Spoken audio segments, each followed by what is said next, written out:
السلام علیکم ورحمۃ اللہ وبرکاتہ۔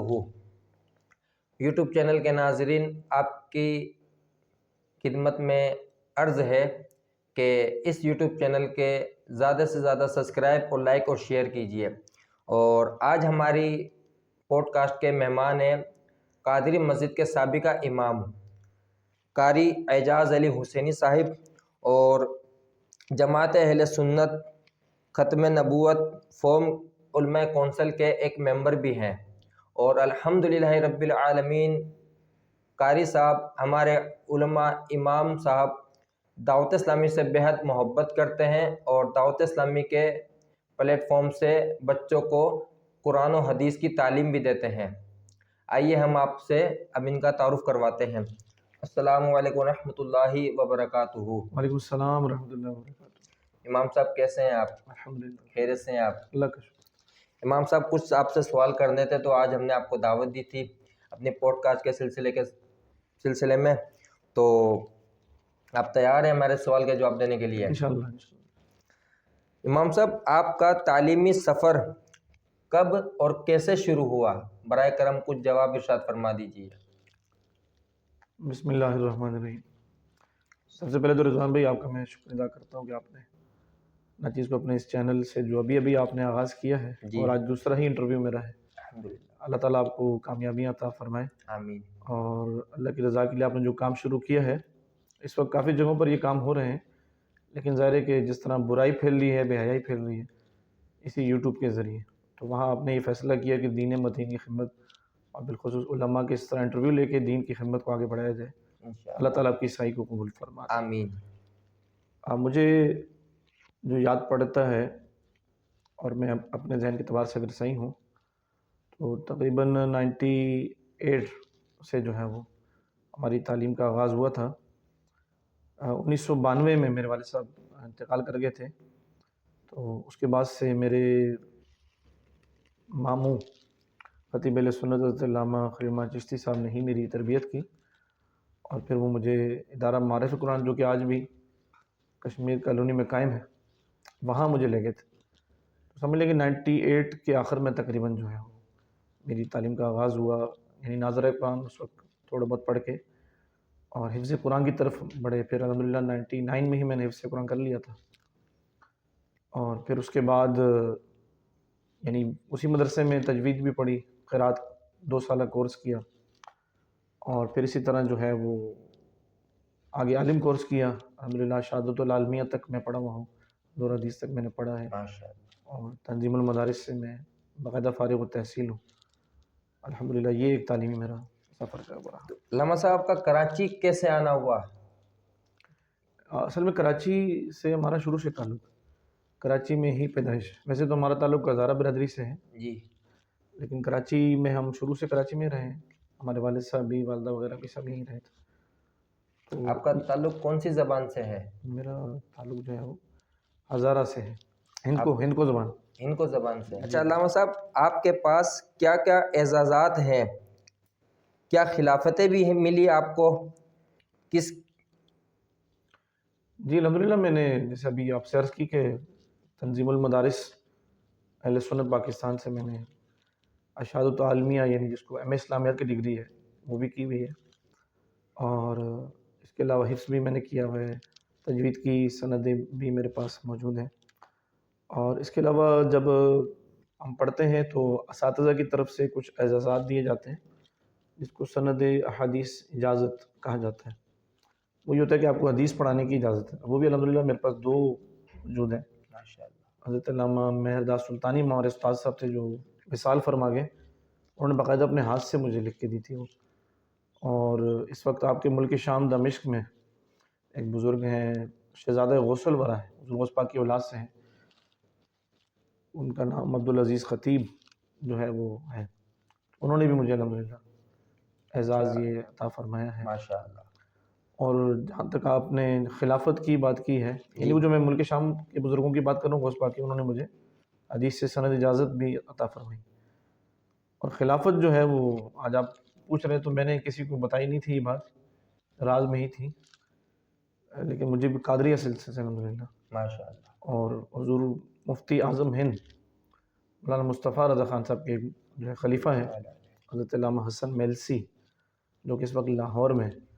تو الحمدللہ انہوں نے علامہ قطمیر رضا صاحب کے صاحبزادے کے ذریعے جو ہے وہ مجھے خلافت عطا فرمائی۔ ماشاء اللہ ماشاء اللہ۔ علامہ صاحب آپ کے والد صاحب بھی عالم دین تھے؟ نہیں، میرے والد صاحب عالم دین نہیں تھے، وہ مطلب دنیاوی لحاظ سے تھوڑا اپنے جاب وغیرہ کرتے تھے، کام کرتے تھے۔ ہاں، میرے بیک گراؤنڈ کے اگر آپ جائیں گے تو ماموں ہمارے، میرے چھوٹے ماموں بھی عالم دین، جو کہ اس وقت جماعت اہل سنت پاکستان کراچی کے آرگنائزر ہیں، چیف آرگنائزر ہیں۔ اچھا، اور آپ کی جو میمن مسجد بولڈن مارکیٹ میں یہاں ایک وقت میں خطیب بھی رہے ہیں، اور اس وقت بھی حلقہ علماء میں بہت بڑا ان کا ایک نام ہے۔ سمجھ لیں میری جتنی بھی صحبت ہے اور جو کچھ میں نے پڑھا، جو کچھ آج میں ہوں، اور آج آپ نے مجھے بلایا اعزاز کے ساتھ، یہ سب انہی کی بدولت ہے، ماموں کی بدولت ہے یہ۔ ماموں کی بدولت ہے۔ بڑے ماموں بھی ہمارے عالم دین ہیں، اس کے علاوہ میرے خالو بھی عالم دین ہیں، میرے نانا بھی عالم دین تھے۔ تو تقریباً یعنی کہ بیک گراؤنڈ ہمارا ننھیال کے لحاظ سے تقریباً دینی ہے، الحمدللہ خاندانی لحاظ سے۔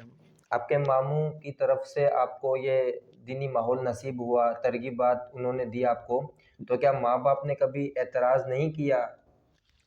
نہیں، اصل میں نے آپ سے عرض کی نا، میرے والد صاحب تو 92 میں انتقال کر گئے تھے، اس کے بعد ماموں نے ہی سنبھالا ہمیں۔ اچھا، علامہ خلیمہ چشتی صاحب، جن کا میں نام لے رہا ہوں بار بار، علامہ شاہ طلب الحق صاحب کے ساتھ یہ دوسری سیٹ پہ ہی بیٹھا کرتے تھے، اور حضرت بڑی محبت کرتے تھے آپ سے، تو حضرت کی ہی صحبت میں رہا ہوں، اور آج یہ مقام آپ کے سامنے۔ جب آپ کے والد صاحب کا جب انتقال ہوا اس وقت آپ کی عمر کیا تھی؟ میری عمر اس وقت جو ہے وہ تقریباً 8 یا 9 سال تھی۔ 8 یا 9 سال تھی؟ جی جی۔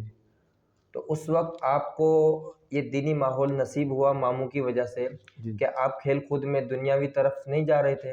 نہیں، کیونکہ بعض اوقات ایسا ہوتا ہے نا کہ نا جس کے گھر کا سربراہ نہیں ہوتا تو بچہ عام طور پر بگڑ جاتا ہے، لائن سے اتر جاتا ہے، ایسا دیکھا گیا ہے زمانے کے اندر۔ نہیں، الحمدللہ اس میں اصل میں ہماری والدہ محترمہ کا بڑا کردار تھا کہ وہ جوانی کی حالت میں بیوہ ہوئی، لیکن انہوں نے پھر نکاح نہیں کیا ہماری خاطر، اچھا، اور پھر وہ گھر کے کام کاج کہیں نہ کہیں کرنا، کہیں نہ کہیں جاب کرنا، تو اس طرح انہوں نے ہمیں پالا پوسا۔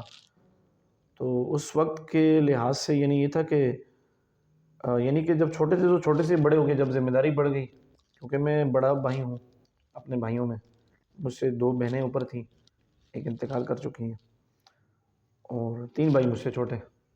تو اس لحاظ سے مطلب چھوٹی سی سمجھ لیں بڑی سوچ ہو گئی تھی کہ والدہ نے پہلے سے کہہ دی تھا کہ اب آپ بڑی سوچ دی جا رہی تھی کہ اب جو مشکلات ہیں، جو پریشانی ہیں، اس کو کرنا ہے۔ تو الحمدللہ پھر دین سے جب وابستہ ہوئے تو آج الحمدللہ اللہ پاک نے ایک اچھا مقام عطا فرما دیا۔ ابھی والدہ آپ کی کراچی میں ہے یا کہیں اور ہے؟ نہیں، میری والدہ انتقال کر جی؟ میری والدہ کا بھی انتقال ہو گیا۔ والدہ کا بھی انتقال ہو گیا؟ جی، اچھا، یہ قادری جامع مسجد میں ہی والدہ کا ہماری جنازہ ہوا تھا اسی سال 16۔ آپ نے قادری جامع مسجد میں کتنے سال امامت کی ہے؟ میں نے قریباً 10 سے 11 سال الحمدللہ وہاں پہ گزارے ہیں، اور تقریباً یعنی 10 سے 11 سال میں نے گزارے ہیں۔ یہ سفر کیسا رہا آپ کا؟ بہترین رہا ماشاءاللہ، اچھا رہا، اور وہاں رہتے ہوئے جو بھی دین کی خدمت مجھ سے ہو سکی، جس ذریعے سے بھی میں کر سکا وہ میں نے کیے، اور اپنی امامت کو اور فرائض جو منصبی امامت کے لحاظ سے، بالخصوص خطابت کے لحاظ سے، تو کوشش کی کہ اس میں اللہ اس کی رسول کی رضا ہی رہے، کوئی دنیاوی خیالات، کوئی دنیاوی معاملات نہ رہے، تو جتنا ہو سکے اس منصب کے لحاظ سے اپنی کوشش کہ اللہ پاک اسے قبول فرمائے۔ امام صاحب آپ نوجوانوں کے ساتھ محفلوں میں بڑے بیانات کرتے تھے، محفلوں میں سلسلہ رہتا تھا، آپ عشاء کی نماز پڑھاتے تھے، کچھ وقت مسجد میں درس و بیان کا سلسلہ ہوتا تھا، یا آیت کریمہ کی جو آپ محفل کرتے تھے وہ ہوتی تھی قادری مسجد میں، اس کے بعد آپ نوجوانوں کے ساتھ محفلوں میں ذکر، محفلوں میں بیانات کے لیے جاتے تھے، تو بڑا اچھا ماحول تھا آپ کا۔ اب کیا آپ جس مسجد میں گئے ہیں کیا وہاں بھی ایسا ماحول ہے؟ جی، جامع مسجد قادری میں 10 سال میں جو رہا، اور الحمدللہ یہ آج سے نہیں ہے، میں یعنی کہ سمجھ لیجئے بچپن سے ایک اڑن ہے، اور یہاں پر میں اپنے اکابرین میں سے اگر کسی کا نام لوں تو علامہ شاہ احمد نورانی صدیقی دامہ برکاتہم العالیہ، وہ جب اپنے دور میں تھے تو وہ جلسے کیا کرتے تھے، جلسوں سے انہوں نے قوم کو جگایا تھا، اور اس دور میں اگر آپ ایک بہت بڑا نام لیں جلسوں کے لحاظ سے تو علامہ خادم حسین رضوی صاحب، جنہوں نے عشق رسول کی شمع بے شک، نوجوانوں میں فروزہ کی، اور آج اس کا نتیجہ ہمارے سامنے ہے۔ کہ لاکھوں نوجوان عشق رسول میں مر مٹنے کے لیے تیار ہیں.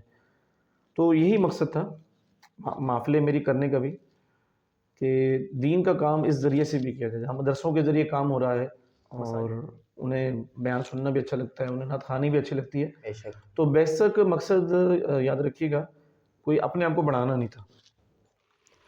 علامہ صاحب کئی بار دیکھا کہ اویس قادری بھی الحمدللہ اس مسجد میں تشریف لے کر آئے، اور مفتی سمر عباس نقشبندی جن کو آپ بہت اچھی طرح سے کلوز ہے آپ ان کے ساتھ، وہ بھی مسجد میں آئے. مظفر شاہ صاحب بھی، سید مظفر حسین شاہ صاحب بھی تشریف لے کر آئے. تو کیا وجوہات تھی آپ جو اتنی محفلوں میں، اتنا کہ مسجد میں بھی محفلیں ہوں، باہر بھی آپ کی محفل، اتنی آپ کی قرآن اتنی جی لگن میری آتی؟ سمجھ لیجیے جب انٹرویو میں دینے آ رہا تھا تو ذاتی خواہش تھی میری کہ آپ یہ سوال مجھ سے ضرور کریں. اور محفلیں منعقد کرنا، یعنی سرکار علیہ الصلوۃ والسلام کا ذکر کرنا، یہ ہمارے لیے بہت اہل سنت کا شعار ہے. اور اہل سنت کے شعار کو آگے بڑھانے کے لیے محفل منعقد کرتا تھا. مثال کے طور پر کبھی ناموس رسالت کا مسئلہ کھڑا ہو جائے، کوئی سرکار اسلام کی شان میں گستاخیاں ہو جائیں، بے ادبیاں ہو جائیں، تو ان کا جواب جلسوں سے دینا، یہ صرف میں نہیں بلکہ ہم سے پہلے جو اکابرین ہیں، علامہ شاہ درانی ہیں، علامہ عبدالستار خان نیازی جیسی شخصیات، یعنی انہوں نے بھی جلسے کر کے قوم کو جگایا تھا. حال ہی میں اگر آپ بہت بڑا ایک نام لے لیں، علامہ خادم حسین رضوی صاحب، جنہوں نے 5 سالہ جد و جہد میں کتنے بڑے بڑے جلسے کیے.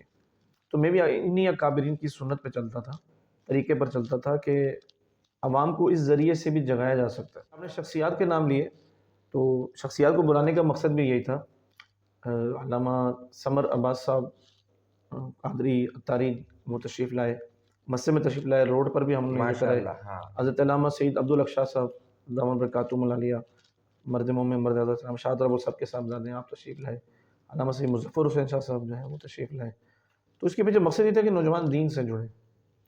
یہ اپنا مقصد تھا ہی نہیں اپنے آپ نے پہلی مرتبہ نماز جو پڑھائی تھی کس عمر میں نماز پڑھائی تھی؟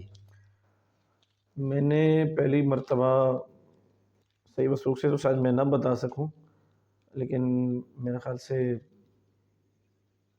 یہی 15-16 سال کی عمر میں تقریباً نماز پڑھائی. اور آپ نے کون سی نماز پڑھائی تھی؟ سب سے پہلی جو نماز آپ نے پڑھائی تھی مصلی پہ کھڑے ہو کے، وہ کون سی نماز پڑھائی تھی؟ سوال کر رہے ہیں آپ، غالباً ہو سکتا ہے نہیں، کیونکہ نا میرے کچھ دوست ایسے ہیں کہ جنہوں نے جب پہلی مرتبہ جب نماز پڑھائی نا تو انہوں نے نماز عصر پڑھائی تھی.